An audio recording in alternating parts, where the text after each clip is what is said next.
2 തിമോത്തിയോസ് 3:16-17 എല്ലാ തിരുവെഴുത്തും ദൈവശ്വാസീയമാകയാൽ ദൈവത്തിൻ്റെ മനുഷ്യൻ സകല സൽപ്രവർത്തിക്കും വക പ്രാപിച്ച് തികഞ്ഞവനാകേണ്ടതിന് ഉപദേശത്തിനും ശാസനത്തിനും ഗുണീകരണത്തിനും നീതിയിലെ അഭ്യാസത്തിനും പ്രയോജനമുള്ളത് ആകുന്നു. ഇതിനോടകം ഇതിൻ്റെ പശ്ചാത്തലം ദൈവമക്കൾക്കറിയാമെങ്കിലും അതൊന്ന് റിഫ്രഷ് ചെയ്യുവാനായിട്ട് ഞാൻ ചില കാര്യങ്ങൾ ആമുഖമായി പറയാം. അപ്പോസ്തലനായ പൗലോസിൻ്റെ വിടവാങ്ങൽ ദൂതാണ് 2 തിമോത്തിയോസിൻ്റെ ലേഖനം. ഒരു റോമൻ കാരാഗ്രഹത്തിൽ അദ്ദേഹം കിടക്കുകയാണ്.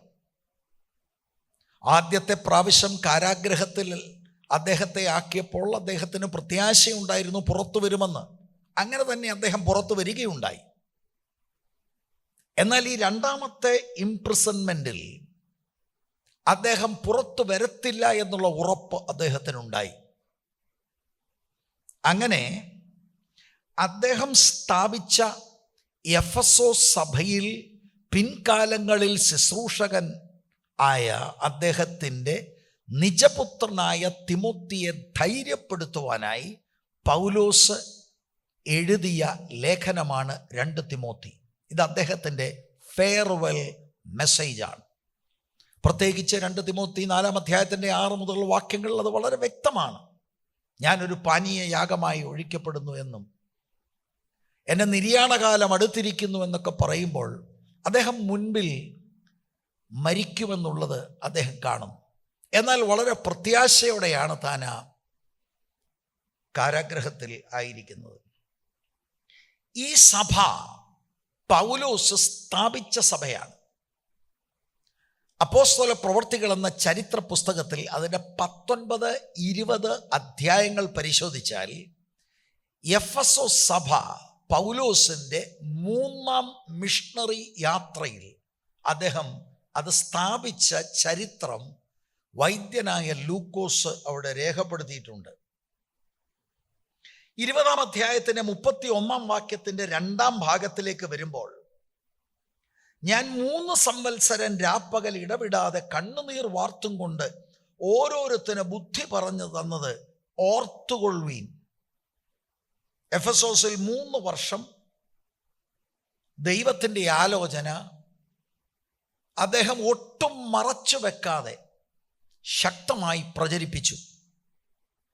27-ാം വാക്യത്തിലേക്ക് വരുമ്പോൾ, ദൈവത്തിൻ്റെ ആലോചന ഒട്ടും മറച്ചു വെക്കാതെ ഞാൻ മുഴുവനും അറിയിച്ചു തന്നിരിക്കുന്നുവല്ലോ. അങ്ങനെ ഒരു അപ്പോസ്തലനാണ് പോൾ.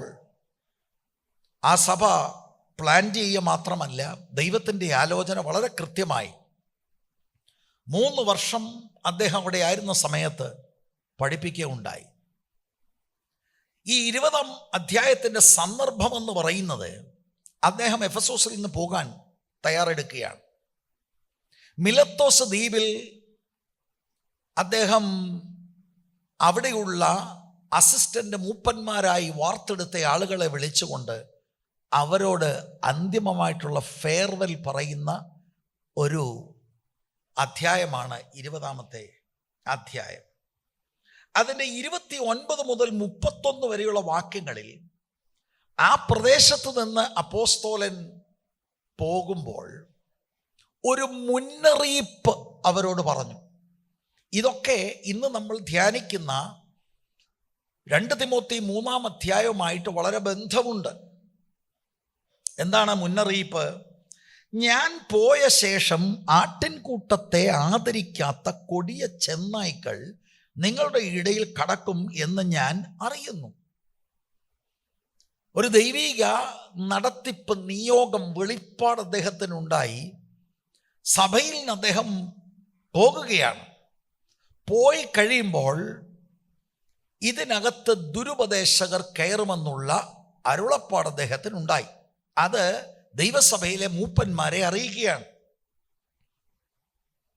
ശിഷ്യന്മാരെ തങ്ങളുടെ പിന്നാലെ വലിച്ചു കളയുവാനായി വിപരീതോപദേശം പ്രസ്താവിക്കുന്ന പുരുഷന്മാർ നിങ്ങളുടെ ഇടയിൽ നിന്നും എഴുന്നേൽക്കും.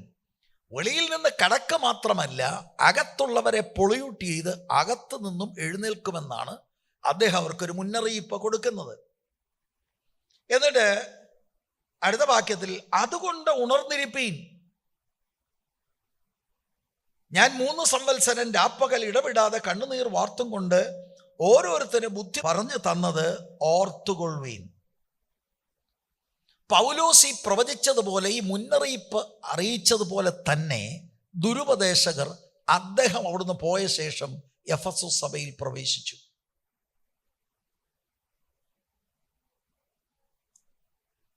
ഫോൾസ് ടീച്ചേഴ്സ് അവിടെ കടന്നു വന്നു. അതുകൊണ്ട് ആ പശ്ചാത്തലത്തിലാണ് തിമോത്തിയെ ഒന്ന് ധൈര്യപ്പെടുത്തി അദ്ദേഹം എഴുതുകയാണ്. പൗലോസിനെ പോലെ തിമോത്തി അത്രയും ശക്തനല്ല.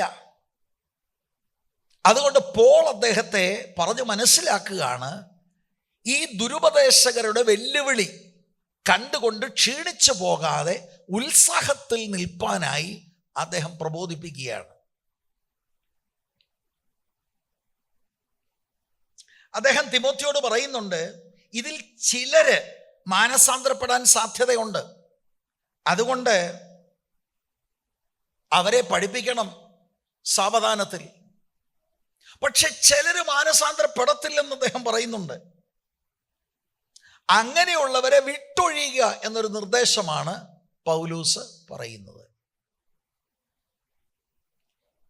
ഈ വായിച്ച 3-ാം അധ്യായത്തിൻ്റെ 16-17 വാക്യത്തിൻ്റെ ഇമ്മീഡിയറ്റ് പശ്ചാത്തലത്തിലേക്ക് ഞാൻ നിങ്ങളുടെ ശ്രദ്ധ തിരിക്കാം. ഞാനിപ്പോൾ അതിൻ്റെ ബാഹ്യമായ ഒരു വിശാല കോണ്ടെക്സ്റ്റാണ് പറഞ്ഞത്. പോളാണ് ഈ സഭ സ്ഥാപിച്ചത്. പിൻകാലങ്ങളിൽ തിമോത്തി അവിടെയായി. 3 വർഷം ദൈവവചനം അപ്പോസ്തലൻ നേരിട്ട് പഠിപ്പിച്ച സഭയാണ്. പക്ഷെ 3 വർഷത്തിന് ശേഷം അദ്ദേഹം അവിടെ വിട്ടുപോകുമ്പോൾ ഒരു മുന്നറിയിപ്പ് അറിയിച്ചു, ദുരുപദേശകർ ഇതിനകത്ത് കടക്കും, നിങ്ങളുടെ ഇടയിൽ നിന്നും ആളുകൾ എഴുന്നേൽക്കും. അത് അക്ഷരാർത്ഥത്തിൽ അതുപോലെ തന്നെ സംഭവിച്ചു. ജാഗ്രത പുലർത്തണമെന്നാ പറഞ്ഞേച്ചു പോയത്. ജാഗ്രത വേണ്ട നിലയിൽ പുലർത്താത്തത് കൊണ്ടായിരിക്കാം ഉപദേശപ്പിശകുള്ള ആളുകൾ ദൈവസഭയുടെ അകത്ത് കടന്നു. Price the Lord.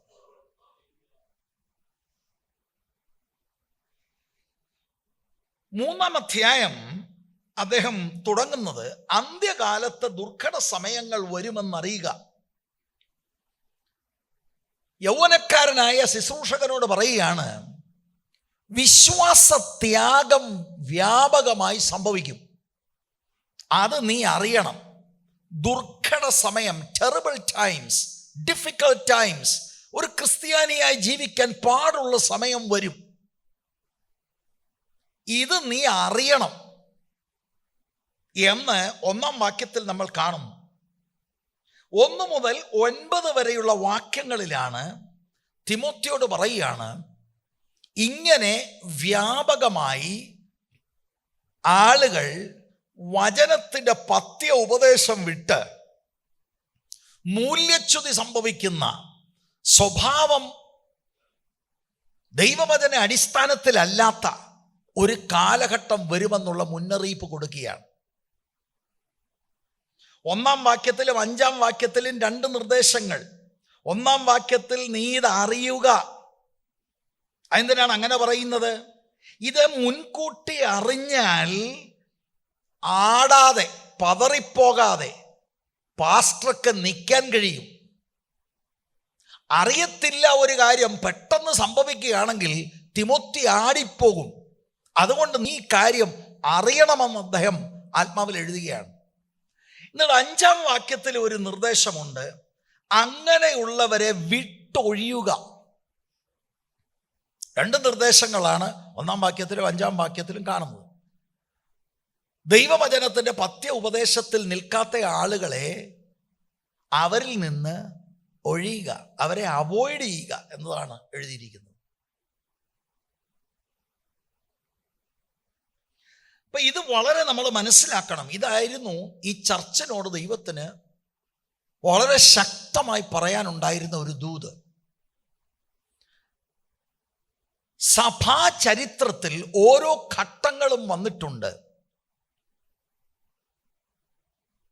അപ്പോസ്റ്റസി സംഭവിക്കുന്ന, വിശ്വാസത്യാഗം സംഭവിക്കുന്ന ഘട്ടങ്ങൾ എല്ലായ്പ്പോഴും അങ്ങനെ ആയിരുന്നെന്നല്ല, ദുർഘട സമയങ്ങൾ സഭാചരിത്രത്തിൽ എക്കാലഘട്ടത്തിലും ഉണ്ടായിട്ടുണ്ട്. ഇക്കാലഘട്ടത്തിലും ദൈവസഭ അങ്ങനെ ഒരു ഘട്ടത്തിലൂടെ കടന്നു പോവുകയാണ്. ഞാൻ തെളിച്ച് പറഞ്ഞാൽ ഈ പ്രാദേശിക സഭയും അങ്ങനെ കടന്നു പോവുകയാണ്. പലരുടെയും വിശ്വാസം തണുത്തുപോയ സമയം, വിശ്വാസം ത്യജിക്കുന്ന സമയം. Price the Lord. അതുകൊണ്ടാണ് ദൈവത്തിന് നമ്മളോട് ഈ കാര്യങ്ങൾ വളരെ കൃത്യമായിട്ട് ഇടപെടുവാനുള്ളത്. അപ്പൊ തിമോത്തി അന്ന് ജീവിച്ച ആ കാലഘട്ടത്തിലും അങ്ങനെ ഒരു വിശ്വാസത്യാഗം ഉണ്ടായി.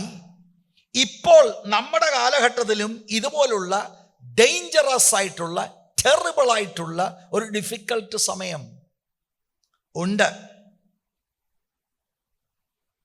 അപ്പൊ യേശുക്രിസ്തുവിന്റെ 1-ാം വരവിനും 2-ാം വരവിനും ഇടയ്ക്കുള്ള സഭായുഗത്തിൽ ഓരോ ഘട്ടങ്ങളിലും ഇങ്ങനെയുള്ള സമയങ്ങൾ ഉണ്ടാകും എന്നതാണ് ഈ പ്രവചനം പറയുന്നത്.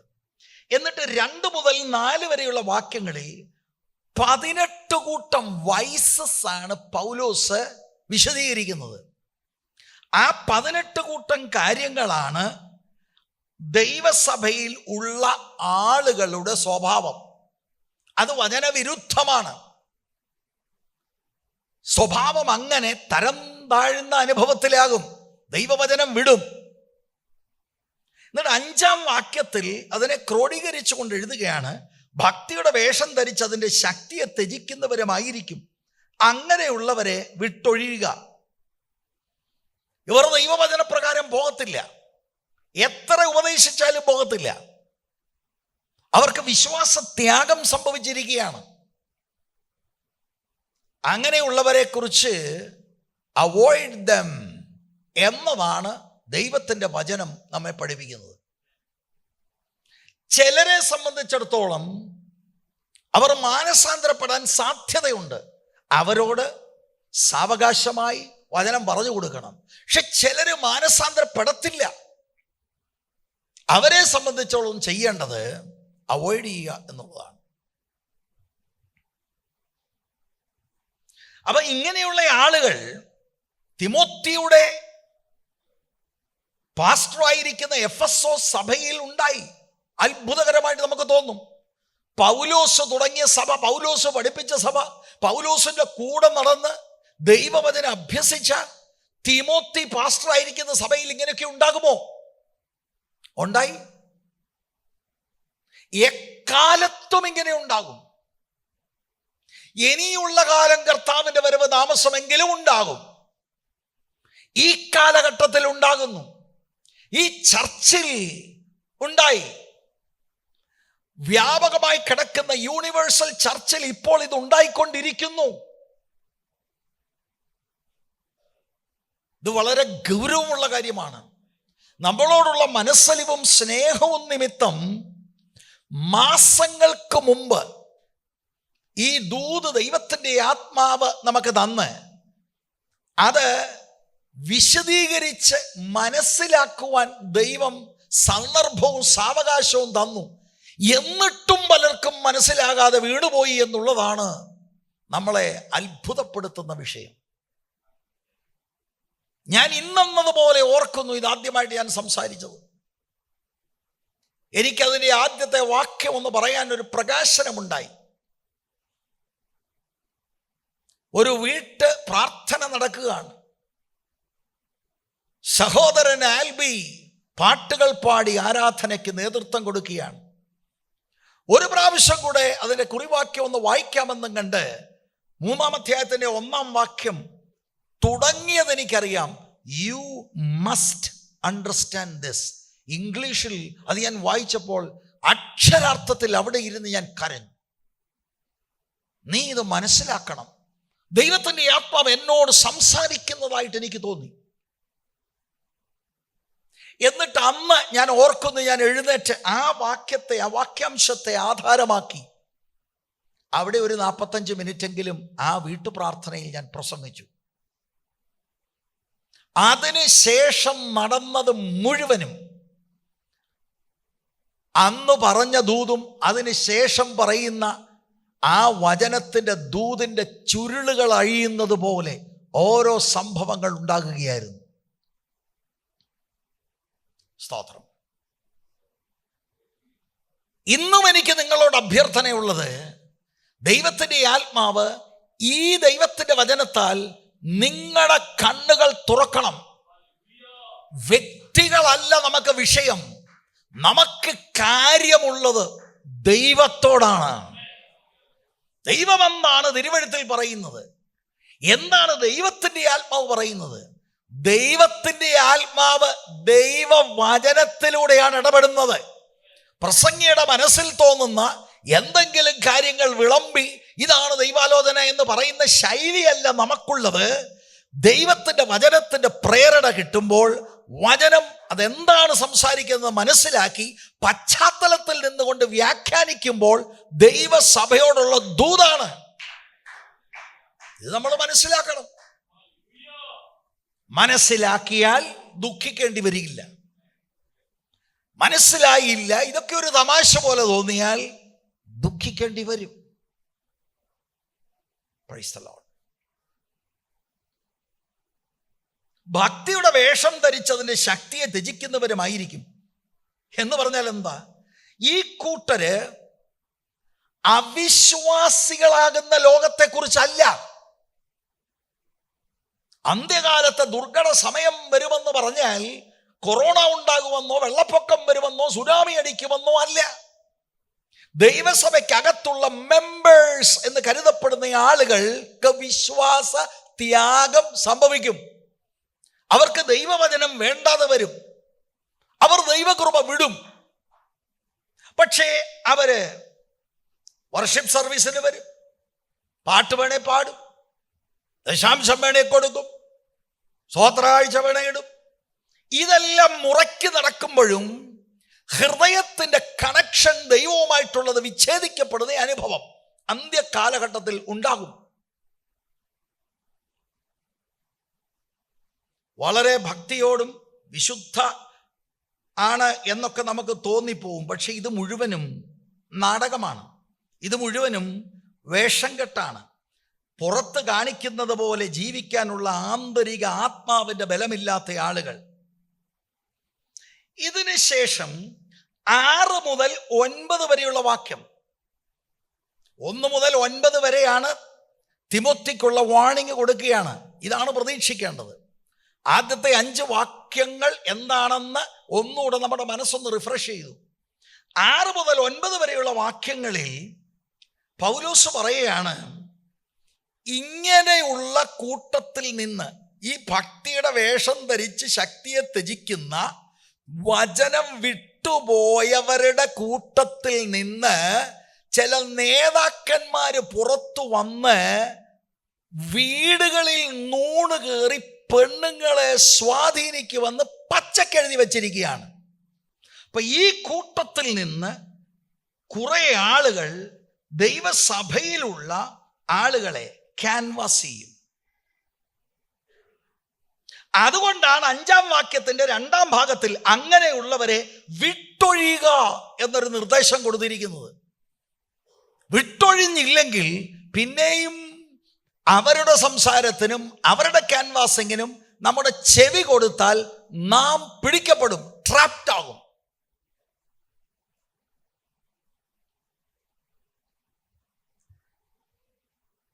എന്താണ് ഇവരുടെ അപകടം? 3 കാര്യങ്ങൾ നമുക്ക് കാണാൻ കഴിയും. 7-ാം വാക്യത്തിന്റെ 3-ാം ഭാഗം പറയുന്നത് ഈ കൂട്ടത്തിലുള്ളവർ ആകുന്നു. For among them, out of these. 2 മുതൽ 5 വരെയുള്ള വാക്യങ്ങളിൽ എഴുതിയിരിക്കുന്ന ആളുകളിൽ നിന്നാണ് ഈ കൂട്ടത്തിലുള്ളവർ ആകുന്നു എന്ന് പറയുന്നത്. എന്തൊക്കെയാണ് അവർ ചെയ്യുന്നത്? 6-ാം വാക്യത്തിൽ നൂണ് കടക്കും ഇവര്, 7-ാം വാക്യത്തിൽ സ്വാധീനമാക്കുകയും 8-ാം വാക്യത്തിൽ സത്യത്തോട് മറുത്തു നിൽക്കുന്നവർ. ഇങ്ങനെ 3 കാര്യങ്ങളാണ് ഇങ്ങനെ വീടുകളിൽ നൂണ് കടന്ന് ക്യാൻവാസ് ചെയ്യുന്ന ആളുകളുടെ പ്രത്യേകത. ഇനിയുമെങ്കിലും ഇത് ബൈബിളാണ്, ഇതിന് മാറ്റമില്ല പ്രിയരെ, ഇതിന് മാറ്റമില്ല. നിങ്ങൾക്ക് എൻ്റെ ശൈലി ഇഷ്ടമല്ലെങ്കിലും ബൈബിളിന് മാറ്റമില്ലല്ലോ. ബൈബിൾ വാക്യങ്ങൾ കുറിക്കുക. അന്ത്യകാലത്ത് ദുർഘട സമയങ്ങൾ വരും. കാരാഗ്രഹത്തിൽ കിടക്കുകയാണ് അദ്ദേഹം, ഈ ലോകത്തിൽ നിന്ന് മാറ്റപ്പെടാൻ പോകുകയാണ്. ദൈവസഭ കടന്നു പോകുന്ന ആ ഡേഞ്ചറസ് സിറ്റുവേഷൻ കണ്ട് അത് കൈകാര്യം ചെയ്യുവാനുള്ള ധൈര്യം പകരുകയാണ് പൗലോസ്. അപ്പൊ പൗലോസ് പറഞ്ഞു കൊടുക്കുകയാണ്, സാഹചര്യം ഇങ്ങനെയായിരിക്കും. ദൈവകൃപ വിട്ട ആളുകൾ അന്യപ്പെട്ടു പോകും. ബഹുഭൂരിപക്ഷം ആളുകൾ ഇന്ന് അങ്ങനെയാണ്. ലോകവ്യാപകമായിട്ട് അങ്ങനെയാണ്. അപ്പൊ ഇതൊരു വലിയ മുന്നറിയിപ്പാണ് പ്രിയമുള്ളവരെ. എന്നിട്ട് ഇങ്ങനെയുള്ളവരുടെ കൂട്ടത്തിനകത്ത് നിന്ന് അവരുടെ വിപരീതോപദേശം പ്രചരിപ്പിക്കാൻ അവര് ചിലരെ ടാർഗറ്റ് ചെയ്യും. പ്രത്യേകിച്ച് ഇവിടെ പെണ്ണുങ്ങൾ എന്ന കാര്യമാണ്. പാപങ്ങളെ പേറിക്കൊണ്ട് നടക്കുന്ന, അവർക്ക് സുവിശേഷത്താൽ പാപത്തിൽ നിന്നുള്ള ഒരു വിമോചനം ഉണ്ടായിട്ടില്ല.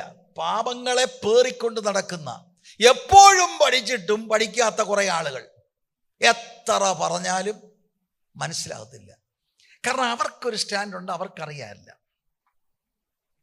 അങ്ങനെയുള്ള ബലഹീന ആളുകളെ ഈ കൂട്ടർ ക്യാൻവാസ് ചെയ്ത് അവരെ നിയന്ത്രിക്കും. അതാണ് എഴുതിയിരിക്കുന്നത്, സ്വാധീനമാക്കുക, അവരെ ക്യാപ്റ്റീവ്സ് ആക്കും. പിന്നെ കയറി വന്നവൻ നിയന്ത്രിക്കുന്നത് പോലെ നടക്കുകയുള്ളൂ. ഭീകരമാണ്, ഭയാനകമാണ്. പക്ഷെ ഞാൻ ദൈവത്തിന് സ്തോത്രം ചെയ്യുന്നു, ദൈവം നമ്മെ അറിയിക്കാതെ ഒരു കാര്യവും ദൈവം ചെയ്യത്തില്ല. ദൈവം മുൻകൂട്ടി ആപത്തും അപകടത്തെ അറിയിച്ചതാണ്. വ്യക്തിപരമായി ഞാൻ ചില ഇടങ്ങളിൽ ചെന്ന് പരാജയങ്ങളെക്കുറിച്ച് നേരിട്ട് പറഞ്ഞതാണ്. Price the Lord. ആളുകളെ ചിന്തിക്കുന്നത് മറ്റെവിടെയെങ്കിലും പോകുന്ന പോലെ ഇതിങ്ങനെ അങ്ങ് പോവുക. അങ്ങനെയല്ല, അങ്ങനെയല്ല.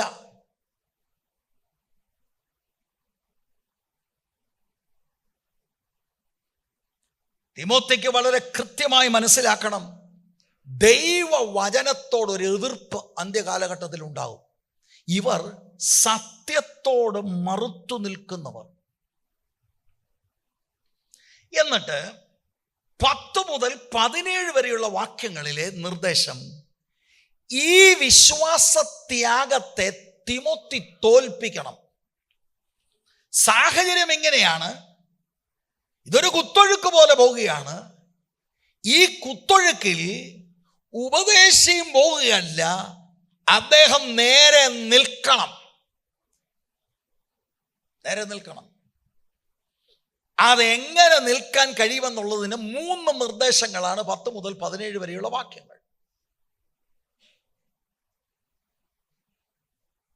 അന്ത്യകാലഘട്ടത്തിൽ എങ്ങനെയാണ് തിമോത്തി പിടിച്ചു നിൽക്കേണ്ടത്? എങ്ങനെയാണ് ഈ നിലവിൽ പൊങ്ങി വരുന്ന വിശ്വാസത്യാഗത്തെ തിമോത്തി തോൽപ്പിക്കേണ്ടത്, പിടിച്ചു നിൽക്കേണ്ടത്? 10 മുതൽ 13 വരെയുള്ള വാക്യങ്ങൾ ഞാൻ വായിക്കുന്നില്ല. അനുഗ്രഹീതരായ ദൈവഭയമുള്ള നേതൃത്വത്തോട് ചേർന്ന് നിൽക്കണം. അതാണ് പൗലോസ് പറയുന്നത്, നിനക്ക് എൻ്റെ ഉപദേശം അറിയാമല്ലോ, എൻ്റെ നടപ്പറിയാമല്ലോ, എൻ്റെ ഉദ്ദേശം അറിയാമല്ലോ. ഗോഡ്ലി ലീഡേഴ്സ് ഉണ്ടെങ്കിൽ സ്റ്റാൻഡ് വിത്ത് ദം. അവരുടെ ഉപദേശം കേൾക്ക്, അവരെന്താണ് ആലോചന പറയുന്നതെന്ന് മനസ്സിലാക്ക്. 2, 14, 15 വാക്യത്തിൽ, 15-ാം വാക്യം നമ്മൾ ചിന്തിച്ചിട്ടുള്ളതാണ്. കുട്ടിക്കാലം മുതലേ പഠിച്ച ദൈവത്തിൻ്റെ വചനം, പഠിച്ച വചനത്തിൽ നിശ്ചയം പ്രാപിച്ച ദൈവത്തിൻ്റെ വചനം, അതിൽ നീ നിൽക്കണം. ദൈവത്തിൻ്റെ വചനത്തിൽ നീ നിൽക്കണം. എന്നിട്ട് ഇതിനോട് ചേർന്ന് കിടക്കുകയാണ് 16-17 വാക്യത്തിൽ ദൈവത്തിൻ്റെ വചനമാണ് നിന്നെ ശക്തീകരിക്കുന്നത്, ശുശ്രൂഷയ്ക്ക് നിന്നെ സജ്ജമാക്കുന്നത്. അപ്പൊ ശരിക്കും 14 മുതൽ 17 വരെയുള്ള വാക്യങ്ങളിൽ കാലഘട്ടത്തിൽ നീ വചനം വിടരുത്, വചനത്തിന് വേണ്ടി നീ നിൽക്കണമെന്നുള്ളതാണ് ആലോചന. ഇവിടെ ഇന്ന് കടന്നു വന്നിരിക്കുന്നവരോട് എനിക്ക് പറയാം, പശ്ചാത്തലം പിന്നെയും ഞാൻ പറഞ്ഞു, കാര്യം നിങ്ങൾക്ക് മനസ്സിലായി. ദൈവത്തിൻ്റെ മാറ്റമില്ലാത്ത വചനത്തിൽ അടി ഉറച്ച് നിന്നെങ്കിൽ മാത്രമേ ഈ ദുഷ്ടകാലത്ത് പിടിച്ചു നിൽക്കാൻ കഴിയൂ. അല്ലെങ്കിൽ ഈ ലോകത്തിൻ്റെ കുത്തൊഴുക്കിനൊത്ത് നാമും നമ്മുടെ തലമുറകളും പോകുവാനിടയായിത്തീരും. ദൈവത്തിൻ്റെ വചനത്തിൽ നിൽക്കുക എന്ന് പറഞ്ഞാൽ വചനം എന്താണ് പറയുന്നതെന്ന് നന്നായി പഠിക്കണം. ആ ആലോചന നമുക്ക് മനസ്സിലാകുമ്പോൾ അതിൽ നമ്മുടെ ജീവിതം അർപ്പിക്കണം. അതനുസരിച്ച് നാം നമ്മുടെ കുടുംബജീവിതം, നമ്മുടെ കുഞ്ഞുങ്ങളുടെ ജീവിതത്തെ നയിക്കാനായി പ്രേരിപ്പിച്ച് അവരെ അതിനായി നമ്മൾ സജ്ജമാക്കണം. അല്ലെങ്കിൽ സ്വസ്നേഹം നമ്മളിൽ ഉണ്ടാകും, ദ്രവ്യാഗ്രഹികളാകും, വമ്പ് പറയുന്നവരാകും, മാതാപിതാക്കളെ ബഹുമാനിക്കാത്തവരാകും. 10-18 കൂട്ടം കാര്യങ്ങൾ പറഞ്ഞതെല്ലാം അത് നമ്മുടെയും ജീവിതത്തിൻ്റെ ഭാഗമാകും. നമുക്ക് പിടിച്ചു നിൽക്കാൻ ഒക്കത്തില്ല. ദൈവവചനമാണ് ഇതിൻ്റെ സീക്രട്ട്. വേറെ ഒന്നും വേണ്ട. The word of God. ആ ദൈവവചനം രക്ഷിക്കപ്പെട്ടവരിൽ നൽകപ്പെട്ടിരിക്കുന്ന പരിശുദ്ധാത്മാവിൻ്റെ സഹായത്തോടെ വചനം വായിക്കുകയും അതിൽ ഉള്ളടക്കം ചെയ്തിരിക്കുന്ന ആലോചന തിരിച്ചറിഞ്ഞ് അത് ജീവിതത്തിൽ പ്രായോഗികമാക്കാൻ ആത്മാവിൻ്റെ ശക്തിയോടെ നാം ഏൽപ്പിക്കപ്പെട്ടാൽ നമ്മളെ തളർത്താനോ തകർക്കാനോ ഉലകത്തിലെ ഒരു ശക്തിക്കും കഴിയത്തില്ല. It is in the word.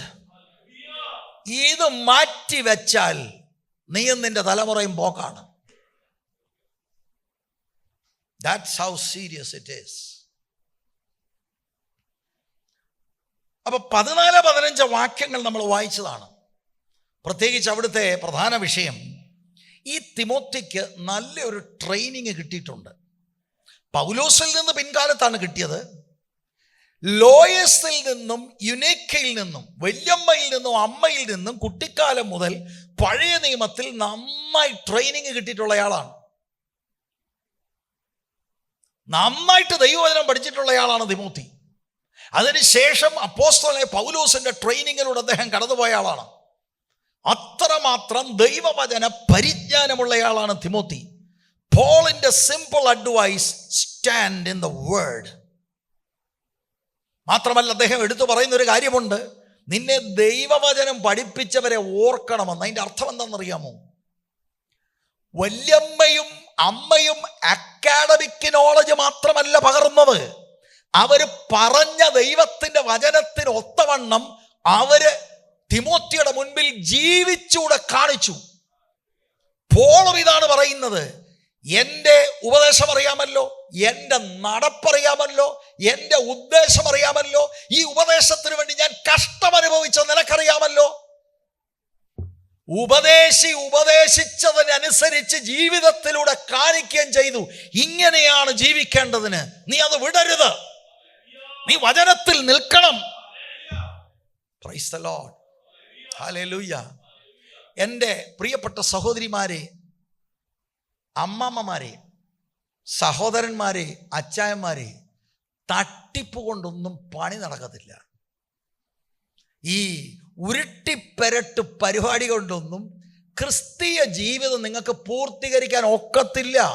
നിങ്ങൾ തെറ്റിദ്ധരിക്കും നിങ്ങൾ ആത്മീകരാണെന്ന്. നിങ്ങൾക്ക് ആത്മാവുമായിട്ടോ ദൈവവുമായിട്ടോ ക്രിസ്തുവുമായിട്ടോ ഒരിടപാടില്ലാതെ ഈ ലോകത്തിൽ നിന്ന് മാറ്റപ്പെടേണ്ടി വരും. ഇതൊരു മുന്നറിയിപ്പാണ്.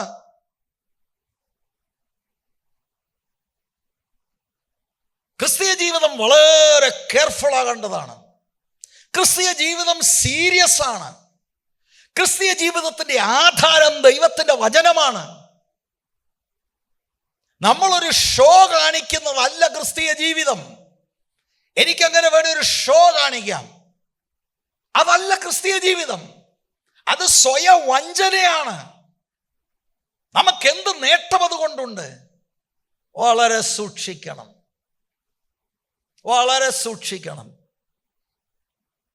ഇതുകൊണ്ടാണ് 5-ാം വാക്യത്തിൻ്റെ 2-ാം ഭാഗത്ത് അവരെ അവോയ്ഡ് ചെയ്യുക.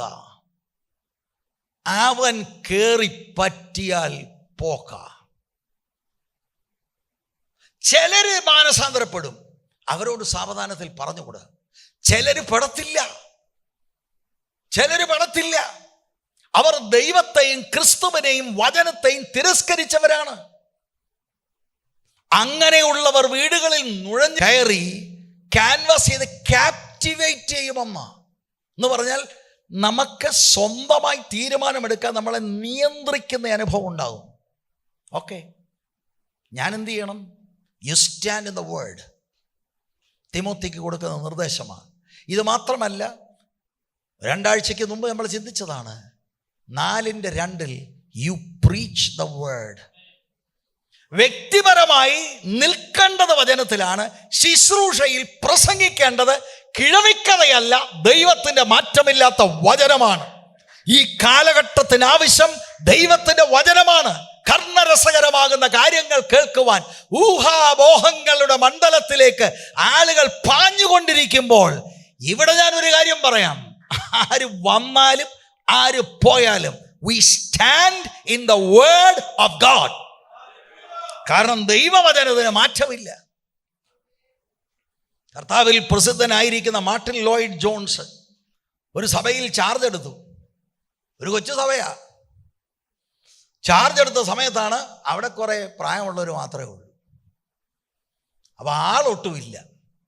അപ്പോൾ അവരെല്ലാവരും കൂടെ ഒരു പുതിയ പരിപാടി ആവിഷ്കരിച്ചു. കാരണം ഈ വചനം എന്നൊന്നും പറഞ്ഞിരുന്നിട്ട് കാര്യമില്ല.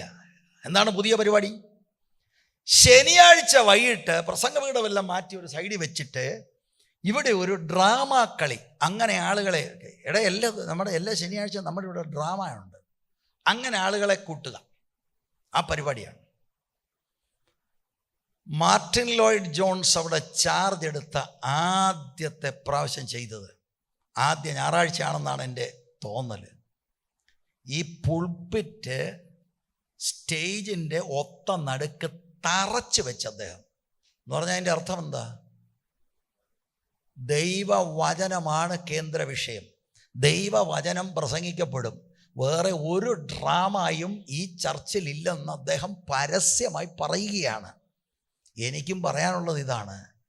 കാരണം എന്താ? പാസ്റ്റർ എന്താ ഇതിങ്ങനെ അങ്ങ് ശഠിക്കുന്നത്? എന്താ ഈ പാസ്റ്ററിനെ വാശി?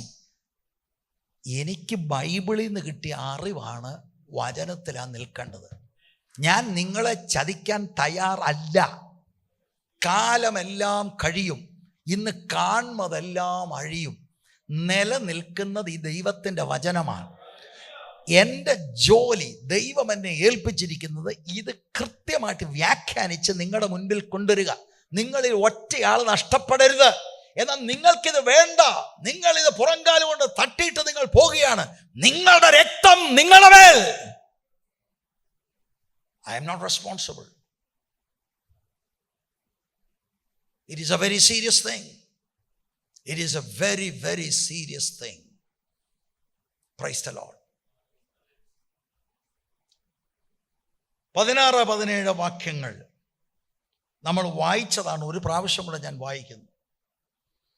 എല്ലാ തിരുവെഴുത്തും ദൈവശ്വാസികമാകിയാൽ ദൈവത്തിൻ്റെ മനുഷ്യൻ സകല സൽപ്രവൃത്തിക്കും വക പ്രാപിച്ച് തികഞ്ഞവനാകേണ്ടതിന് ഉപദേശത്തിനും ശാസനത്തിനും ഗുണീകരണത്തിനും നീതിയിലെ അഭ്യാസനത്തിനും പ്രയോജനമുള്ളത് ആകുന്നു. 16-17 വാക്യങ്ങൾ അപ്പോസ്തലനായ പൗലോസ് ശക്തമായി ദൈവവചനത്തിൻ്റെ പ്രാധാന്യതയാണ് പറയുന്നത്. ആ വാക്യം വായിച്ചപ്പോൾ തന്നെ നമുക്കത് ബോധ്യമായി എന്ന് ഞാൻ മനസ്സിലാക്കുന്നു. എന്നാൽ ഈ 2 വാക്യങ്ങളിൽ പ്രധാനമായി 2 പ്രധാനപ്പെട്ട സത്യങ്ങൾക്ക് ഊന്നൽ കൊടുത്തിട്ടുണ്ട്. അതിൽ ഒന്നാമത്തെ കാര്യം 16 വാക്യത്തിൻ്റെ ആദ്യ ഭാഗം, എല്ലാ തിരുവെഴുത്തും ദൈവശ്വാസീയമാകയാൽ. ഒന്നാമത്തെ സത്യം, ദൈവത്തിൻ്റെ വചനം ഡിവൈൻലി ഇൻസ്പയർഡ് ആണ്. അതിനേക്കാൾ ഏറ്റവും നല്ലത് മലയാള ഭാഷ തന്നെയാണ്. ദൈവശ്വാസ്യമാണ്. ഇംഗ്ലീഷിൽ തർജ്ജമ ചെയ്താൽ ഗോഡ് ബ്രീത്ത്. ഇതാണ് ഒന്നാമത്തെ സത്യം.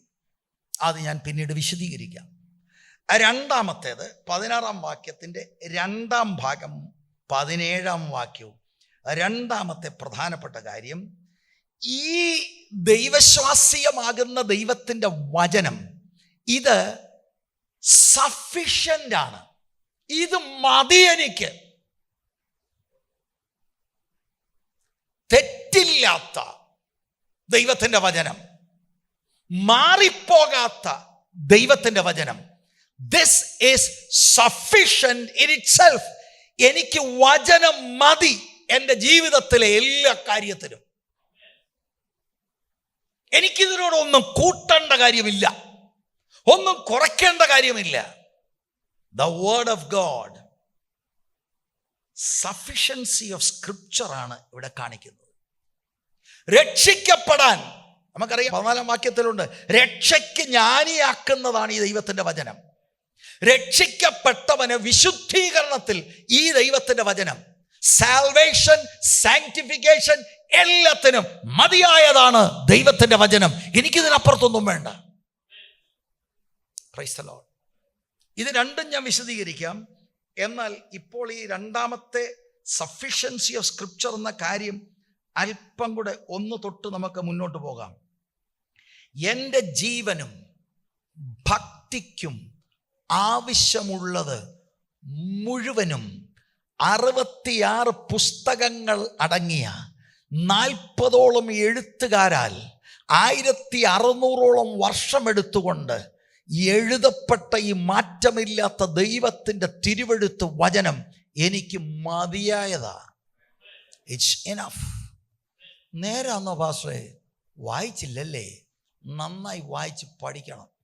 മതിയായതാ.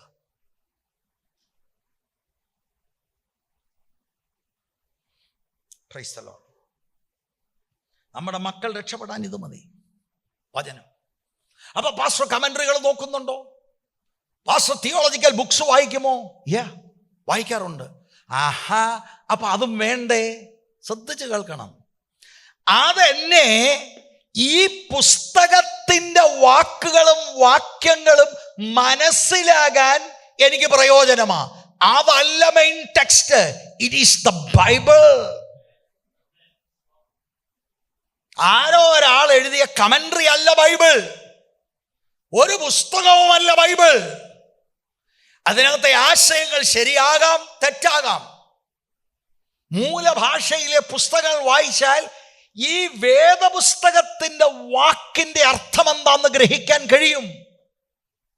അതെല്ലാം ഈ ടെക്സ്റ്റ്, ഈ ബൈബിൾ, ഈ സോഴ്സ് എനിക്ക് മനസ്സിലാക്കാൻ വേണ്ടി നല്ലതാ, അല്ലാതെ ഒന്നിനുമല്ല. ഇതെല്ലാവരും മനസ്സിലാക്കിയിരുന്നോണം. ദൈവത്തിൻ്റെ വചനത്തെ പഠിക്കൂ പ്രിയരെ. വചനം എല്ലാത്തിനും മതിയായതാണ്. ആരാണ് ദൈവം? ഈ ദൈവത്തെ എങ്ങനെ പ്രസാദിപ്പിക്കാൻ കഴിയും? ഈ ദൈവത്തിൻ്റെ മുൻപിൽ മനുഷ്യൻ്റെ സ്ഥിതി എന്താണ്?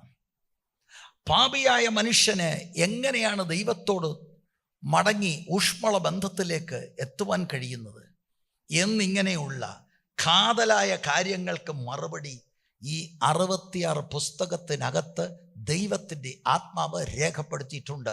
The scripture is sufficient for me. അല്ലാതെ ഇത് ഫാമിലി പ്രയറിന് ഇരിക്കുമ്പോൾ കോട്ടുവായിട്ടേച്ച് ഒരധ്യായം, ഞാൻ ഡിസംബർ 31 പറഞ്ഞ ഒരധ്യായം വായിക്കാമെന്നും പറഞ്ഞ് ഒരധ്യായം വായിച്ചേച്ച് കിടന്ന് ഉറങ്ങുന്നതല്ല. ഇത് പഠിക്കണം. ഇതാണ് പിള്ളേരെ പഠിപ്പിക്കേണ്ടത്. ജീവിതം എങ്ങനെ നയിക്കണം, ദൈവമാരെ ഈ ദൈവത്തെ എങ്ങനെ പ്രസാദിപ്പിക്കണം, ദൈവത്തെ എനിക്ക് എങ്ങനെ മഹത്വപ്പെടുത്തണം, ദൈവത്തെ എങ്ങനെ ആരാധിക്കണം, ദൈവവചനത്തിന്റെ പ്രാധാന്യത എന്താ, ഇത് കെമിസ്ട്രി പുസ്തകത്തിനകത്തും ഫിസിക്സ് പുസ്തകത്തിനകത്തും കണക്ക് പുസ്തകത്തിനകത്തും കിട്ടത്തില്ല. ഞാൻ അതാ എൻ്റെ പിള്ളേരെ പഠിപ്പിക്കുന്നത്. പിന്നെ പഠിച്ച് പഠിച്ച് പഠിച്ച് പഠിച്ച് പഠിച്ച് പഠിച്ച് പഠിച്ച് പഠിച്ച് അങ്ങോട്ട് പോകും. എങ്ങും പോകില്ല, എങ്ങും പോകത്തില്ല. ഇതാണ് പഠിക്കേണ്ടത്. This is sufficient. Praise the lord. മറ്റേ സെക്യുലർ എല്ലാം സെക്കൻഡോ തേർഡോ 10th 100ാമതോ ഇട്ടു. This is the first thing. ഇതില്ലെങ്കിൽ ദൈവാലോചന അറിയത്തില്ല. സ്തോത്രം. എന്തിനാ നമ്മൾ ഇത് ചിന്തിക്കുന്നത്? തിമോത്തി, നാടിങ്ങനെ ഓടുമ്പോൾ നീ നടുവെ ഓടുകയല്ല, നീ പിടിച്ചു നിൽക്കേണ്ടത് ദൈവാലോചനയല്ല. It's the word of God. എല്ലാ തിരുവെഴുത്തും ദൈവശ്വാസീയമാണ്.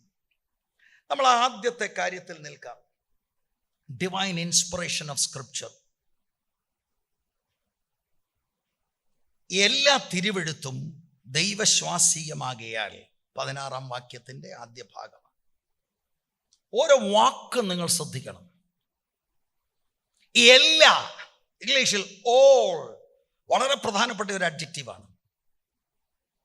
എന്ന് പറഞ്ഞാൽ എന്താണ്? The totality of scripture. ഓരോ അധ്യായവും, ഓരോ പുസ്തകവും, ഓരോ വാക്യവും, ഓരോ വാക്കും ദൈവശ്വാസീയമാണ്. All scripture. അല്ലാതെ ദൈവശ്വാസ്യം ഇത് മുതൽ ഇതുവരെ ഉൽപ്പത്തി ആദ്യത്തെ 11 അധ്യായം ഇല്ലെന്നാ തോന്നുന്നത്. അങ്ങനല്ല. All scripture, all scripture. അല്ലാതെ ചില ഭാഗങ്ങളല്ല, ചില ചിന്തകളല്ല, ചില വാക്കുകളല്ല. ഓരോ വാക്കും.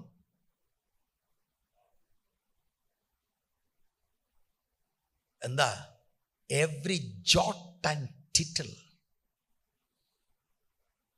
ചെറിയൊരു കോമ പോലും ഗ്രീക്കിലെ ഏറ്റവും ചെറിയ വാക്കാണ്. It is inspired, it's God breath.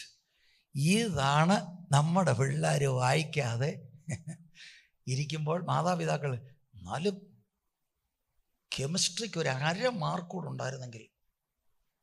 ഞാൻ ഒരിക്കലൊരു വീട്ടിൽ ചെന്നപ്പോൾ വളരെ ദുഃഖത്തിലിരിക്കുക. ഒരു ഉന്നത ജോലിയുള്ള ആളാണ്. ഞാൻ ചോദിച്ചു, എന്താ സാറേ? 93 മാർക്കേ ഉള്ളൂ.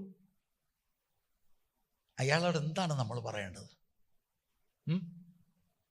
എന്താണിപ്പോൾ അദ്ദേഹത്തോട് പറയേണ്ടത്? നമ്മുടെ ഉപദേശമൊന്നും അദ്ദേഹത്തിന് ദഹിച്ചില്ല കേട്ടോ. നമ്മുടെ കൂടെ ഒന്നും അദ്ദേഹം നിന്നില്ല. സംഭവം വലിയ സംഭവമൊക്കെയാ. സ്തോത്രം. ഉൽപ്പത്തി 1:1 മുതൽ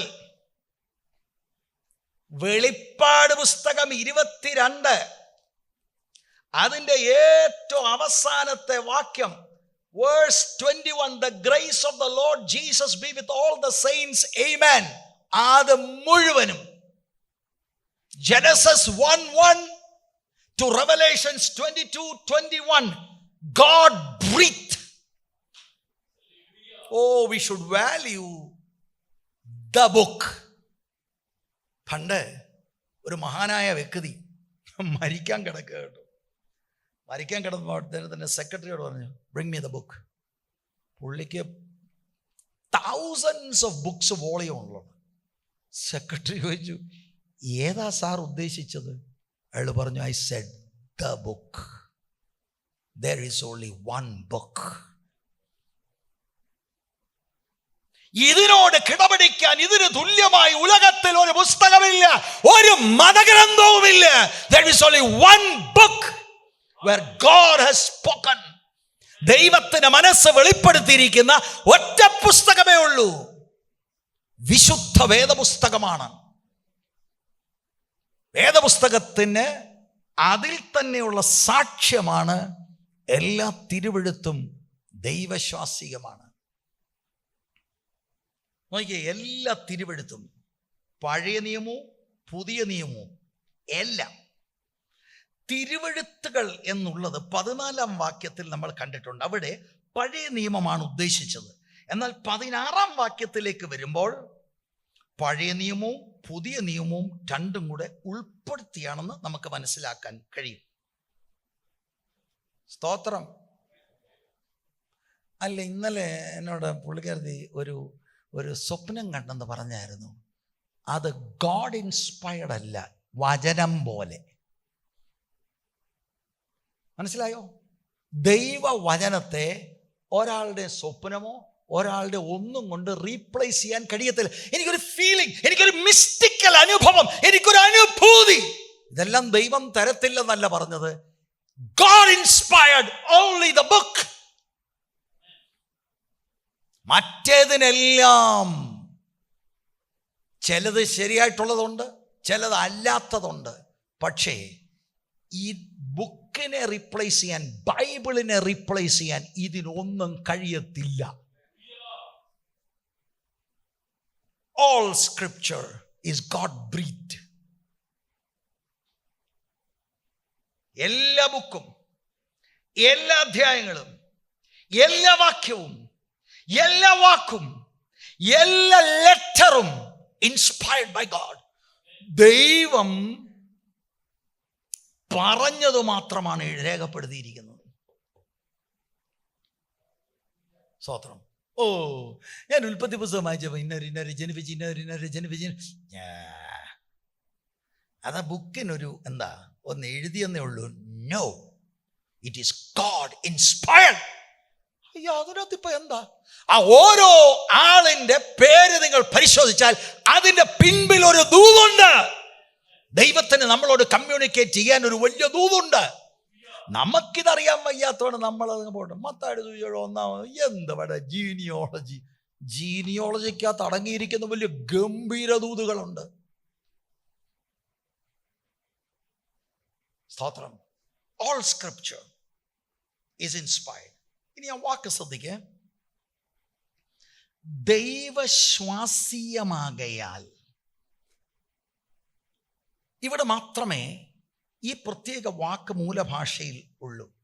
തിയോപ്നിയോസ്റ്റോസ് എന്ന പദപ്രയോഗം, ഗോഡ് ബ്രീത്ത്. മലയാളത്തിൽ ഏറ്റവും സൂപ്പറായിട്ടുള്ള തർജ്ജമയായിട്ട് ഞാൻ മനസ്സിലാക്കുക. ഒരു കോമ്പൗണ്ട് വാക്കാണ്, 2 വാക്കുകൾ ചേർത്തുണ്ടാക്കിയിരിക്കുകയാണ്. തിയോസ് എന്ന് പറഞ്ഞാൽ ദൈവം, ന്യൂസ്റ്റോസ് ബ്രീത്ത് ഔട്ട്. എല്ലാ തിരുവെഴുത്തും ബ്രീത്ത് ഔട്ട് എന്ന് പറഞ്ഞാൽ ദൈവത്തിൻ്റെ വായിൽ നിന്ന് വന്നതാണ്. അത് തന്നെയല്ലേ കർത്താവ് പറഞ്ഞത്? മത്തായി 4:4 എന്താണ് കർത്താവ് അവിടെ പറയുന്നത്? ആവർത്തന പുസ്തകം 8-ാം അധ്യായം 3-ാം വാക്യമാണ് കോട്ട് ചെയ്യുന്നത്. അതിനവൻ, മനുഷ്യൻ അപ്പം കൊണ്ട് മാത്രമല്ല ദൈവത്തിന്റെ വായിൽ കൂടി വരുന്ന സകല വചനം കൊണ്ടും ജീവിക്കുന്നു എന്ന് എഴുതിയിരിക്കുന്നു എന്ന് ഉത്തരം പറഞ്ഞു. ജീസസ് പറയുന്നത് കേട്ടോ, this is the inerrant, all sufficient word of God, breathed out by God. ദൈവത്തിന്റെ വായിൽ നിന്ന് വരുന്ന വചനം. ഇതാണ് മക്കളെ പഠിക്കേണ്ടത്. സ്കൂളിലും കോളേജുകളിലും പോകുമ്പോൾ 100,000 ചോദ്യങ്ങളാണ് അല്ലേ? ദൈവത്തിന്റെ വചനത്തിൽ ഇതിന് മറുപടിയുണ്ട്. ഏതെങ്കിലും ആരെങ്കിലും ഒരു ബലഹീനൻ പറയുന്ന ഏതാണ്ടൊന്ന് കേട്ട ഉടനെ അയ്യോ ഞാനെല്ലാം എനിക്ക് വിശ്വാസമൊന്നുമില്ല, എല്ലാം പോയി. അതെന്താണെന്നറിയാമോ? ഉണ്ടായിരുന്നുവെന്ന് തോന്നുന്ന വിശ്വാസം, what's not grounded in the word of God.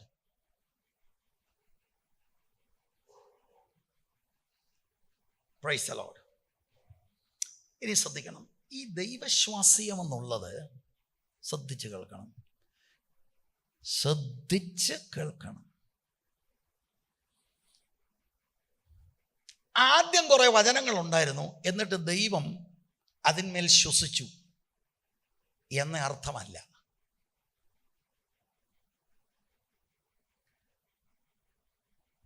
വചനം എഴുതിയ എഴുത്തുകാരെ ശ്വസിച്ചു എന്നതല്ല. He didn't breathe into them. God breathed out the word of God.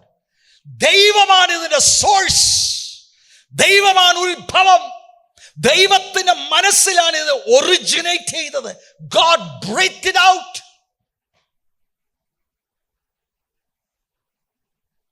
അല്ലാതെ പൗലോസിന് തോന്നി ഏതായാലും ഇന്നൊരു കത്തങ്ങ് എഴുതിയേക്കാം. അപ്പൊ ദൈവം ചേട്ടാ ഇത് കൊള്ളാമല്ലോ, നല്ല കത്താന്നല്ലോ, എന്നാ പിന്നെ ഓതിയിരിക്കുന്നു. അതെല്ലാം അങ്ങനല്ല. ഇത് മനസ്സിലാക്കണം, ഇതൊരു ഉപദേശമാണ്. Inspiration of scripture is A doctrine.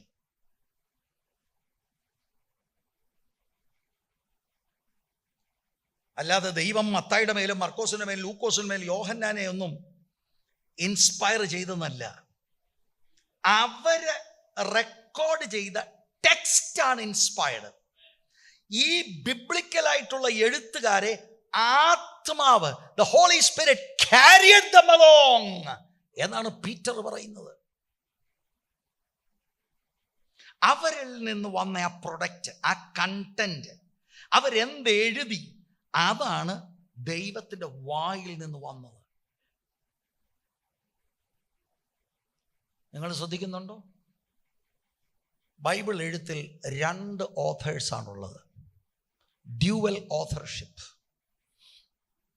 ഒന്ന് പ്രൈമറി ഓഥർ.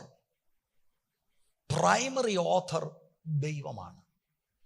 സെക്കൻഡറി ഓഥർ മനുഷ്യരാണ്, ദൈവത്താൽ തിരഞ്ഞെടുക്കപ്പെട്ട മനുഷ്യർ. എല്ലാ ബൈബിളിലെ പുസ്തകത്തും ഇതാണ് നമ്മൾ മനസ്സിലാക്കേണ്ടത്. There is a primary author who is God, the Holy Spirit. Secondary author human ഓഥറാണ്. അവരെയാണ് ദൈവം കരങ്ങളിലെടുത്ത് ഈ വാക്യങ്ങൾ, ചാപ്റ്ററുകൾ ഒക്കെ എഴുതുവാൻ ഉപയോഗിച്ചത്. ഇത് മറക്കരുത്. ഈ biblical authors, secondary authors, primary ഓഥറാകുന്ന ദൈവം അവരുടെ മേൽ മൂവ് ചെയ്ത് അവരെ കൊണ്ട് എന്ത് എഴുതിക്കാൻ ആഗ്രഹിച്ചുവോ അതെല്ലാം അവിടുന്ന് എഴുതിപ്പിച്ചു. സ്തോത്രം. അത് വളരെ കൃത്യമായിട്ട് മനസ്സിലാക്കണം. കാരണം ഒരുപാട് പേര് ചിന്തിച്ചിരിക്കുന്നത് കേട്ടെഴുത്ത് സിദ്ധാന്തം എന്നൊരു സിദ്ധാന്തമാണ്. അതെന്താണ്? Dictation theory. പൗലോസ് ഇങ്ങനെ ഒരു ദിവസം ഇങ്ങനെ ഇരിക്കുകയായിരുന്നത്, പെട്ടെന്നൊരു അനുഭവം ഉണ്ടായി. കൈയെടുത്തു, ഇങ്ങനെ എഴുതിക്കൊണ്ടിരിക്കുക. കാരണം അല്ല, സ്റ്റെനോഗ്രാഫർ അല്ല. പണ്ട് കാലത്ത് അറിയാമല്ലോ, ഡിക്റ്റേഷൻ എടുക്കുക എന്നിട്ട് എഴുതുക. അങ്ങനെ ദൈവം ഇങ്ങനെ പറയാണ്, തിമോത്തിയോസ് നിജപുത്രനാ. ഒരു മിനിറ്റ്, അങ്ങനെ അല്ല. It is not dictation. കൃത്യമായിട്ട് മനസ്സിലാക്കണം. ഇത് ഒരുപാട് ആളുകൾ തെറ്റിദ്ധരിച്ചിരിക്കുന്ന അങ്ങനെയൊക്കെയാണ്. എല്ലാ വാക്കുകളെയും ദൈവം ഇങ്ങനെ എഴുത്തുകാർക്ക് ഡിക്റ്റേറ്റ് ചെയ്തെന്നും ഈ എഴുത്തുകാർ റോബോട്ടുകളായിരുന്നു എന്ന് പറഞ്ഞാൽ ഇതങ്ങോട്ട് ആ സമയം അങ്ങോട്ട് കഴിയുമ്പോൾ പോലീസ് എന്തുണ്ടായി എനിക്കറിയത്തില്ല, എന്തുകൊണ്ട്, തേണ്ട 2-3 ലേഖനം കിടക്കുന്നു, ഞാൻ എഴുതി. നോ, അവരിങ്ങനെ ഒരു ട്രാൻസിലായി. നോ, അങ്ങനെയല്ല ബൈബിൾ.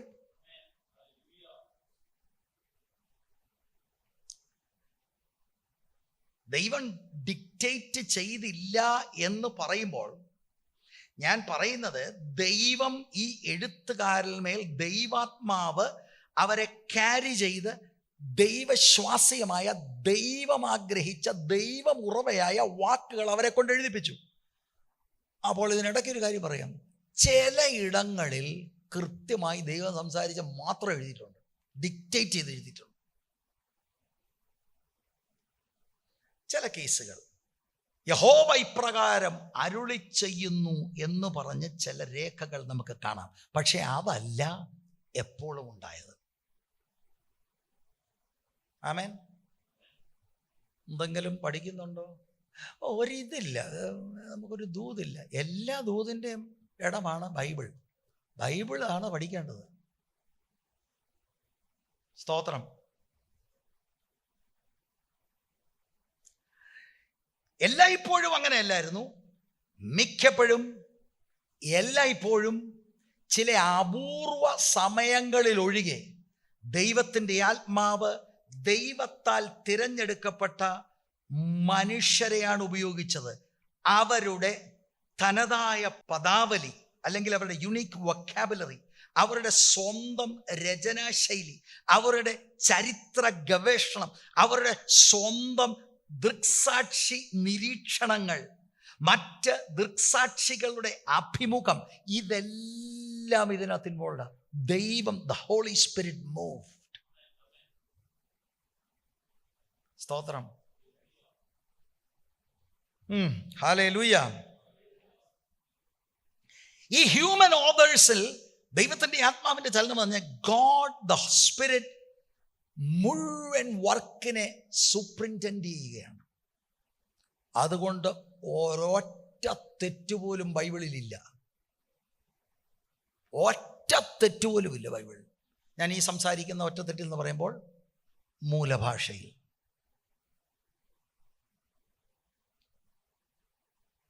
നമ്മുടെ കയ്യിലുള്ള ഈ ബൈബിൾ എത്ര അമൂല്യമാണ്, അതുല്യമാണ്, അത്ഭുതകരമായൊരു പുസ്തകമാണ്. നമുക്കിതിൻ്റെ വില മനസ്സിലായിട്ടില്ല. എന്നോട് ഇതിനകത്തുനിന്ന് കർത്താവ് എത്ര ഹൃദ്യമായിട്ട് ഇടപെട്ടിട്ടുണ്ട്. ഈ 2 തിമോത്തി 3 പ്രവചനമായിട്ടാണ് ഒരു 9-10 മെസ്സേജുകൾ ഇവിടെ പറഞ്ഞത്. നേരായിട്ട് 9-10 പ്രസംഗം ഉണ്ടായിരുന്നു. സ്തോത്രം. ഇത്രയും ഞാൻ പറഞ്ഞതിൻ്റെ അർത്ഥം ഇതേ ഉള്ളൂ. ഈ ബിബ്ലിക്കൽ റൈറ്റേഴ്സ് എഴുതിയത് മുഴുവനും അവർ സ്വന്തമായിട്ട് അതുകൊണ്ട് ചെയ്തതല്ല. God moved on them. It's God spirit doing it. God breathe it out. God spoke it out. God is the origin. God is the source. Ultimate author of all scriptures ദൈവമാണ്.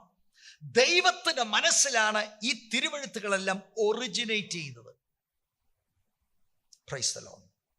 ഇതിന് ഒരു ഉദാഹരണം എനിക്ക് നല്ലതെന്ന് തോന്നിയത് പറഞ്ഞ് ഞാൻ ഇപ്പോഴത്തെ ഈ ഒരു സെഷൻ നിർത്താം. ഇത് ശ്രദ്ധിച്ച് നിങ്ങൾ കേൾക്കണം. എന്ത് കൺഫ്യൂഷൻ ഉണ്ടെങ്കിലും മാറും. എനിക്കിത് നല്ലതെന്ന് തോന്നി. ഡൊണാൾഡ് ഗ്രേ ബാർൺഹൗസ് അറിയാമോ? അദ്ദേഹം ഒരു പ്രസ്ബിറ്റേറിയൻ പ്രീച്ചറാണ്. ദൈവം വളരെ ശക്തമായി ഉപയോഗിച്ചൊരു ദൈവദാസൻ. ഈ ഡിവൈൻ ഇൻസ്പിറേഷനെ കുറിച്ച് പറയാൻ അദ്ദേഹം ഒരു ബിബ്ലിക്കൽ ഉദാഹരണം എടുത്തു. ഇത് കേൾക്കണം. അതെൻ്റെ ആഗ്രഹം. ഞാൻ അതിൻ്റെ ഇംഗ്ലീഷ് വായിക്കാം, മലയാള തർജ്ജിമയും തരാം. കാരണം മലയാളമൊക്കെ എത്ര ഞാൻ തർജ്ജിമ ചെയ്താലും ഭാഷയെക്കുറിച്ച് വേണ്ട അറിവില്ലാത്ത എന്നെക്കൊണ്ട് അത് പര്യാപ്തമല്ല. ശ്രദ്ധിച്ച് കേൾക്കണം. Just as the Holy Spirit came upon the womb of Mary, so he came upon the brain of Moses, David, Isaiah, Paul, John and the rest of the writers of divine library. ഇനിയുണ്ട്. ഇത് തുടക്കമാണ്. അപ്പോൾ അത്തരത്തിൻ്റെ മലയാളം പറയാം. പരിശുദ്ധാത്മാവ് മറിയത്തിൻ്റെ ഗർഭപാത്രത്തിൻ്റെ മേൽ വന്നതുപോലെ അവൻ ഒരു മോശ, ഒരു ദാവീദ്, ഒരു യെശയ്യാവ്, ഒരു പൗലോസ്, ഒരു യോഹന്നാൻ തുടങ്ങി ദിവ്യ ഗ്രന്ഥശാലയുടെ മറ്റ് എഴുത്തുകാരുടെ തലച്ചോറിൽ വന്നു.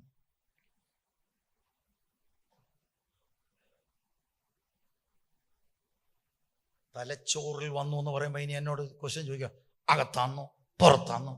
ഇതൊരു അനാലജിയാ മനസ്സിലാക്കാൻ. Just like the Holy Spirit moved upon the womb of Mary. അടുത്തത്, the power of the highest overshadowed them, therefore the holy thing which was born of their minds is called the Holy Bible, the Word of God. അത്യുന്നതന്റെ ശക്തി അവരെ നിഴലിച്ചു.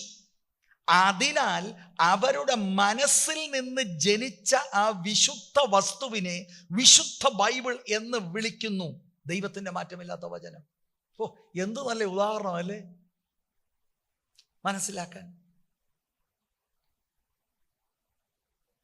അടുത്തത്, The writing of Luke will, of course, have the vocabulary of Luke, and the work of Paul will bear the stamp of Paul's mind. ലൂക്കായുടെ എഴുത്തിന് ലൂക്കോസിന്റെ പദാവലി ഉണ്ടായിരിക്കും. പൗലോസിന്റെ കൃതി പൗലോസിന്റെ മനസ്സിന്റെ മുദ്ര പതിപ്പിക്കും. എന്നിരുന്നാലും കർത്താവായ യേശുവിന്, അത് ശ്രദ്ധിക്കണേ, അമ്മയുടെ കണ്ണുകളോ അവളുടെ അതേ നിറവും ഘടനയുമുള്ള തലമുടിയോ ഉണ്ടായിരുന്നിരിക്കാൻ സാധ്യതയുള്ളത് അതേ രീതിയിൽ മാത്രമാണിത്. ഉയ്യോടാ, ഇത് ബാൺ ഹൗസിന് മാത്രമേ പറയാൻ കഴിയൂ. I don't know what was the texture of his skin, but possibly he got it from his mom. അല്ലേ? The hair, etc. അത് അദ്ദേഹത്തിൻ്റെ ആ മനസ്സിൽ നമ്മളെ ഒന്ന് പഠിപ്പിക്കാൻ വേണ്ടി അദ്ദേഹം ചിന്തിക്കുകയാണ്. അത്രയും മാത്രം സ്വാധീനമേ ഉള്ളൂ ഒരു പൗലോസിൻ്റെയോ ലൂക്കായുടെയോ ഒക്കെ എഴുത്തുകളിൽ അവരുടെ ഭാഗം.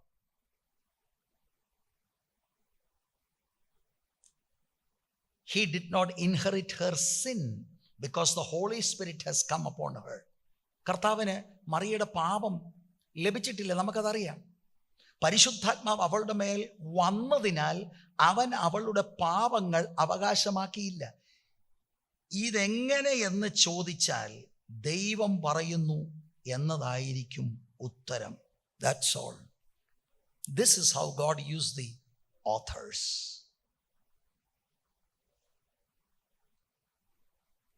The living word, ജീസസ്, വരുവാൻ വേണ്ടി ആത്മാവ് മറിയത്തിൻ്റെ മേൽ നിഴലിട്ടു. അതുകൊണ്ട് മറിയയുടെ ഫോൾസോ കുറവോ ഒന്നും ജീസസിൽ വന്നിട്ടില്ല. The Holy Spirit protected. ഇതുപോലെ തന്നെ എഴുത്തുകാരുടെ മനസ്സ് ആത്മാവ് വ്യാപരിച്ച് ആത്മാവ് അവരിലൂടെ മാറ്റമില്ലാത്ത വചനം എഴുതി. അവരുടെ ഒരു പാപമോ ഒരു വാക്കോ ഒന്നും ഉണ്ടായിട്ടില്ല. ആത്മാവ് അത് സൂക്ഷിച്ചു. ഇതിനെക്കാട്ടിൽ നമുക്കത് വിശദീകരിക്കാൻ ഒക്കുമോ എന്നുള്ളത് ഐ ഡോണ്ട് നോ.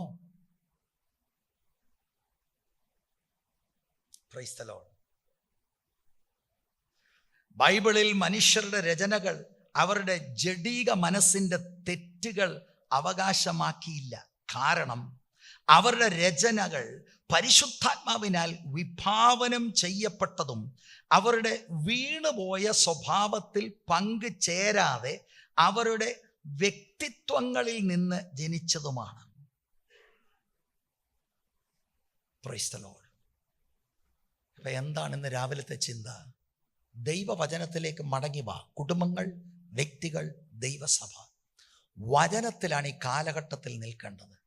ആ രണ്ട് വാക്യത്തിൽ നിന്ന് ഒരു കാര്യമാണ് നമ്മൾ ചിന്തിച്ചത്. ഇത് ദൈവശ്വാസീയമാണ്. It is God breath. ഇതുപോലെ ലോകത്തിൽ വേറൊരു ബുക്കില്ല. നമ്മുടെ മക്കളെയും കൊച്ചുമക്കളെയും പഠിപ്പിക്കേണ്ടത് ഇതാണ്. പക്ഷെ നമുക്കെവിടെയോ തെറ്റുപറ്റി പ്രിയരെ. ഞാനിത് പറഞ്ഞാലും നിങ്ങൾ മാറത്തില്ല. അതെന്താണ്? ലോകം നമ്മളോട് പറഞ്ഞു തന്നു, ഇങ്ങനൊന്നുമല്ല, നിങ്ങൾ വലിയ പുള്ളിയാകണം, അതിനെന്ത് പഠിക്കണം, അതിന് വേറെയൊക്കെ പഠിക്കാനുണ്ട്. പിന്നെ ബൈബിൾ എന്തിനാ നമ്മൾ രാവിലെ വായിക്കുന്നത്? അത് മറ്റേത് ശരിക്ക് തലച്ചോറിൽ കയറാൻ വേണ്ടി ഒന്ന് വായിക്കണം. അതിനാ അല്പബുദ്ധിയെ ജ്ഞാനിയാക്കും മോനെ, നീ വായിരടാ. എന്തിന്? കെമിസ്ട്രി കുറച്ചുകൂടെ നമുക്ക് തലച്ചോറിനകത്തോട്ട് കയറണം. അതാണ് നമ്മൾ ഈ ബൈബിളിന് കൊടുത്ത സ്ഥാനം. We have only ourselves to blame. അല്ലേ? സ്തോത്രം. ഞാൻ പറയുന്നത്, എൻ്റെ അഭ്യർത്ഥന, നിങ്ങളൊന്ന് ചിന്തിക്കിങ്ങനെയാണോ ദൈവവചനമെന്ന്. ദൈവശ്വാസീയമെന്നുള്ള വാക്കിൻ്റെ എൻ്റെ വിശദീകരണം വാക്കുകൾക്ക് പരിമിതമായതുകൊണ്ട് ഞാൻ ചില ബാൺ ഹൗസൊക്കെ പറഞ്ഞത് എടുത്ത് തർജ്ജമയൊക്കെ ചെയ്യാൻ നോക്കി. അതല്ലാതെ ബൈബിൾ എന്താണ് പറയുന്നത്? ഗോഡ് ബ്രീത്ത് എന്ന് പറഞ്ഞാൽ God is the origin, God is the source. ശരിക്കും ഇത് വിശ്വസിക്കുന്ന എത്ര പേരുണ്ട്? നിങ്ങൾ വിശ്വസിക്കുന്നില്ല. നോ, ഈ കൈ പൊക്കത്തെന്ന് പറഞ്ഞാൽ അത് നിങ്ങൾ വിശ്വസിക്കുന്നില്ല. വിശ്വസിക്കുമായിരുന്നെങ്കിൽ ഇങ്ങനെ വേറെ ഏതെങ്കിലും പുസ്തകമുണ്ടോ? only one book. ദൈവത്തിൻ്റെ മനസ്സ് വെളിപ്പെടുത്തി ഒരു ബുക്ക്. ഇതാണെന്ന് വിശ്വസിക്കുകയാണെങ്കിൽ ഇതല്ലേ നമ്മളെല്ലാം വായിക്കുകയും പഠിക്കുകയും നമ്മുടെ പിള്ളേരെയും പഠിപ്പിക്കുകയും ചെയ്യേണ്ടത്. പക്ഷെ നമുക്കറിയാം ക്ലീഷേ അല്ലെങ്കിൽ ആ റൈറ്റ് വേർഡ് എന്താ? നിങ്ങൾ വിശ്വസിക്കുന്നു, ഹല്ലേലൂയ. നമ്മൾ വെറുതെ പറഞ്ഞതാ. അതുകൊണ്ട് ശാന്തമായി വീട്ടിൽ ചെന്നിരിക്കണം, ഇരുന്നിട്ട് ചിന്തിക്കണം, ശരിയായി ഞാൻ അങ്ങനെ വിശ്വസിക്കുന്നുണ്ടോ? ആ കൺവിക്ഷനാണ് നമ്മുടെ ലൈഫിനെ ശരിയായ ദിശയിലേക്ക് വിടുന്നത്.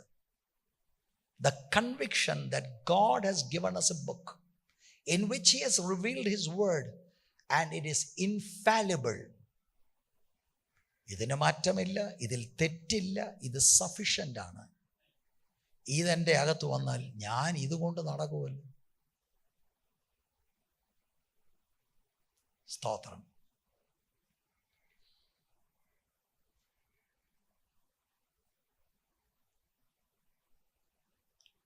രണ്ട് കാര്യം കൂടെ ഒന്ന് പറയാം. രണ്ട് പ്രധാനപ്പെട്ട വാക്ക്, അല്ലെങ്കിൽ ഞാൻ പറയുന്ന ഒരു വാക്കൊന്ന് ശ്രദ്ധിക്കുക. സമ്പൂർണവും അക്ഷരപ്രകാരവുമുള്ള ദൈവശ്വാസീയത. അതിന് ഇംഗ്ലീഷിൽ പ്ലീനറി വെർബൽ ഇൻസ്പിറേഷൻ തിയറി.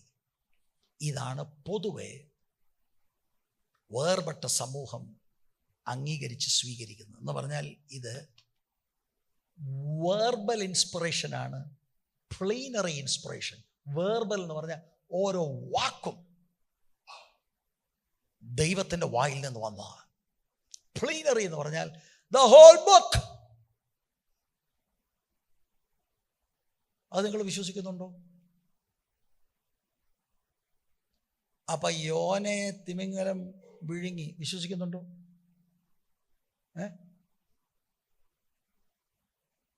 നോഹയുടെ കാലത്ത് ഒരു വലിയ ഫ്ലഡ് വന്നു, മനുഷ്യരാശിയല്ല 8 പേരൊഴികെ എല്ലാവരും നശിച്ചു. വിശ്വസിക്കുന്നുണ്ടോ? എന്ത് ഈ പുസ്തകം പറയുന്നത് വിശ്വസിക്കും? Plenary. The whole book is inspired. Verbal, each word is inspired by God. It's breathed out by God. സ്തോത്രം. 6 ദിവസത്തെ ക്രിയേഷനും ആദം ഹവ്വമാര് ചരിത്ര വ്യക്തികളാണ്. അതുപോലെ ലോകവ്യാപകമായിട്ട് ഒരു ഫ്ലഡ് ഉണ്ടായി. യെരിഹോവിൻ്റെ മതിലുകൾ, എന്താവാടായി പറയുന്നത്, 7 തവണ മതിലിന് ചുറ്റും കുറച്ചു പേരും നടന്ന് പെട്ടകമുണ്ടെന്ന് നടന്നിട്ട് 7ാം പ്രാവശ്യം 7 തവണ നടന്ന് എല്ലാവരും കൂടെ ഒച്ച വെച്ചപ്പോൾ ഒരു പടുകൂറ്റൽ മഴ. നിങ്ങൾ വിശ്വസിക്കുന്നുണ്ടോ? അത് ഞാൻ വിശ്വസിക്കുന്നു. എന്താണ്? God said it. Did you see it, Pastor? No, I didn't see. I don't need to see. God said it. I believe it. നിങ്ങൾ വിശ്വസിക്കുന്നുണ്ടോ? ഇങ്ങനെ ദാനിയേൽ സിംഹഗുഹയ്ക്കകത്തിട്ടു, സിംഹങ്ങളെല്ലാം കൂടി ഇങ്ങനെ അവിടെ ഇരിക്കും. ഒന്നും ദാനിയേലിനെ ചെയ്തില്ല. എന്തോ പാസ്റ്റർ ഇത്, എന്താന്ന് നിങ്ങളോട് ചോദിക്കുക. I believe it because every word is inspired. ഓരോ ഉപമകളും ഓരോ പാസേജും ഓരോ ഡിസ്കോഴ്സും ഓരോ മിറക്കിളും എല്ലാം ദൈവം സംസാരിച്ചതാണ്. It is God's word. അതുകൊണ്ട് എന്നെ കേട്ടുകൊണ്ടിരിക്കുന്ന കുഞ്ഞുങ്ങളൊക്കെ ഓർത്തോണം, തെറ്റുകളിൽ അകപ്പെട്ടു പോകരുത്. തെറ്റുകളിൽ അകപ്പെട്ടു പോകരുത്. Price the Lord. എന്ത് കാര്യവും ഇവിടെ ഒരു അപ്പോളജിയ ഗ്രൂപ്പുണ്ട്. ആരെങ്കിലും ഏതാണ്ട് പറഞ്ഞു എന്നാൽ അതാ ശരി, അതല്ല ശരി. ബൈബിള് പറയുന്ന ശരി. ശരി അന്വേഷിക്കണോ? It's in the scriptures. ഈ വചനം പഠിക്കുവാൻ തീരുമാനത്തോടെ പോകണം. അല്ലെങ്കിൽ നമ്മളെക്കാട്ടി വലിയ ഫൂള് വേറെ ഇല്ല. അത് ഈ ചർച്ചിൽ ഒരാൾ ദൈവവചനം പഠിക്കാത്തതുണ്ടെങ്കിൽ വേറെ ആരെയും നമ്മൾ ബ്ലെയിം ചെയ്യണ്ട. You have only yourself to blame.